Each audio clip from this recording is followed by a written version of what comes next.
بسم الله الرحمن الرحيم الحمد لله رب العالمين والصلاة والسلام على سيد الأنبياء والمرسلين وعلى آله وأصحابه أجمعين. Regarding the sublime and noble character of Allah's Rasul sallallahu alayhi wasallam, ulama have gathered from the different ahadith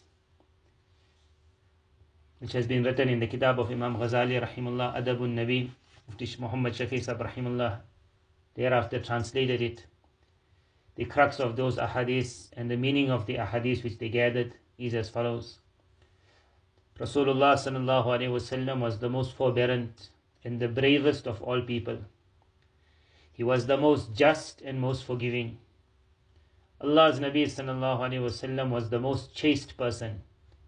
During his entire life, his blessed hand did not touch the hand of any strange woman.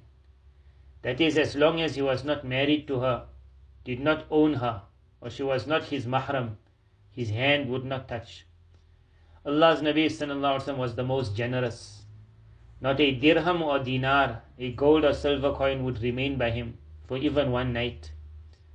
If after distribution anything remained and no poor person could be found, then as soon as the night would come, Allah's Nabi sallallahu alaihi wasallam would himself search for a needy person, thus freeing himself from the anxiety. Whatever wealth would come to him, he would only keep so much that would be sufficient for 1 year's expense, and he would distribute the rest. 1 year's expense also would refer to the purchasing of those things which were the most simple, meaning dates, barley.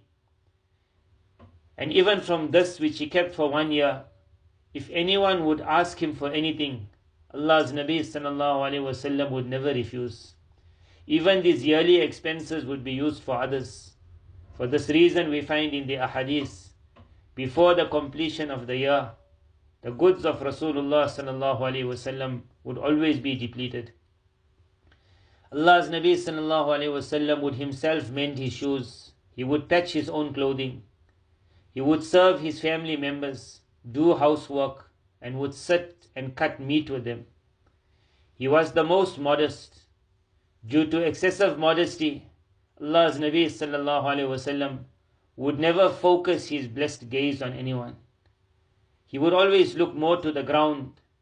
He would accept the invitation of free people and slaves, would accept their gifts, even if it was only a sip of milk or a part, the thigh of a rabbit. Allah's Nabi sallallahu alaihi wasallam would always give something in return for a gift. He would eat from gifts, but he would never take from the wealth of charity.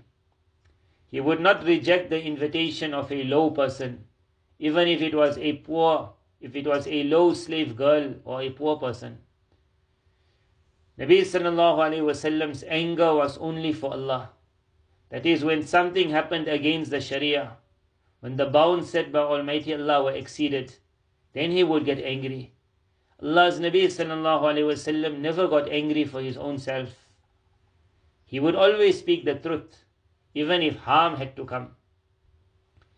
When it was said to Allah's Nabi sallallahu alaihi wasallam to take assistance from the polytheists, being the mushrikeen of Makkah Mukarramah, against other enemies, Allah's Nabi sallallahu alaihi wasallam refused, and he said, "We do not take help from the mushrikeen." Whereas this was such a time where the helpers of Nabi sallallahu alaihi wasallam were few in number, and outwardly it seemed they were really in need of assistance. On that, Hazrat Mufti Muhammad Shafi Sahib rahimullah wrote that although it is permissible to take help from the mushrikeen during battles, but certain conditions have to be met. In this instance, he says, perhaps it was those conditions were not found, for which reason Allah's Nabi sallallahu alaihi wasallam refused to take help from them. Regarding his justice, the body of a very pious Sahabi radiyallahu anhum was found in a Jewish district. Allah's Nabi sallallahu alaihi wasallam, however, would never exceed the bounds. According to the laws of the Sharia, he asked only for the blood money of 100 camels. Whereas at this time, Sahaba radiyallahu anhum were greatly in need of every single camel, and the Jews were very wealthy. No matter what amount would have been asked, they would have easily given it. But the law of Almighty Allah was above everything. Allah's Nabi sallallahu alayhi wasallam, due to hunger, would tie stones onto his blessed body. Whenever he received anything, happily he would eat it, no matter what it was. He would not abstain from any halal food. If only dates were available, he would suffice on this. If cooked meat, wheat or barley bread, some sweet dish or honey was received, then he would eat this. If sometimes there was no roti, no bread, and only milk was found, Allah's Nabi sallallahu alayhi wasallam would then suffice on this. If a melon or dates were only available, then this would be eaten. Nabi sallallahu alayhi wasallam would never lean while eating or placing his hands on a table or stool. Allah's Nabi sallallahu alayhi wasallam's handkerchief for wiping his hands, majority of the time, would be the soles of his feet. What this means is, due to informality, there was never much concern to keep a handkerchief or a towel. After washing his hands, Allah's Nabi sallallahu alayhi wasallam would just rub his hands together or on his feet and thus dry it. For 3 continuous days, Allah's Nabi sallallahu alayhi wasallam would not eat bread made of wheat to his full.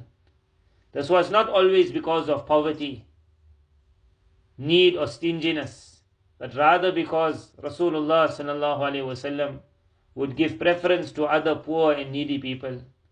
Allah's Nabi sallallahu alayhi wasallam would accept the invitations of walimas, would inquire about the sick, would participate in janazas.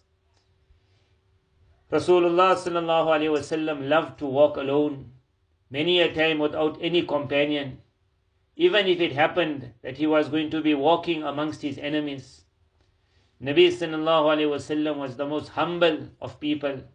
He was the quietest of people, but this quietness was never due to pride. He was the most eloquent of people. However, Allah's Nabi sallallahu alayhi wasallam would not lengthen his speech. With regards to his outside features, Rasulullah sallallahu alayhi wasallam was the most handsome of people. Regarding clothing, whatever was found he would wear. Sometimes he would wear a plain sheet, sometimes a decorated sheet from Yemen, sometimes a woolen jubba and overcoat.